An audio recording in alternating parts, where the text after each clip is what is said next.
தலைப்பு சுதந்திர தலைவர் வீரபாண்டிய கட்டபொம்மன். இவர் பாஞ்சாலங்குறிச்சியை தனது தலைமையிடமாக கொண்டு ஆட்சி செய்தவர். ஆங்கிலேயர்கள் இந்திய மக்களிடம் அநியாயமாக வரி வசூலித்தனர். அவர்களுக்கு எதிராக துணிந்து போராடிய வீரர் தான் வீரபாண்டிய கட்டபொம்மன். அவர்களின் மிரட்டலுக்கும் அதிகாரத்திற்கும் அவர் ஒருபோதும் அணங்கவில்லை. கிறிஸ்தி, திரை, வட்டி, பணம், வானம் பொழிகிறது, பூமி விளைகிறது, உனக்கு ஏன் கொடுப்பது கிறிஸ்தி? நீ எங்களோட வயலுக்கு வந்தாயா? நீ அங்கே கொஞ்சம் விளையாடி கொண்டிருக்கும் பெண்களுக்கு மஞ்சள் அரைத்து பணி புரிந்தாயா? அல்லது நீ மாமனா மச்சானா?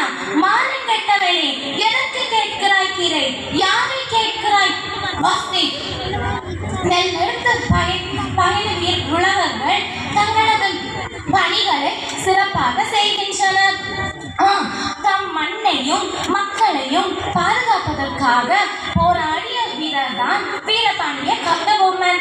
இறுதியில் அவர் ஆங்கிலேயர்களால் கொலை செய்யப்பட்டார். தூக்கிலிட்டு அவரை கொலை செய்தார்கள்.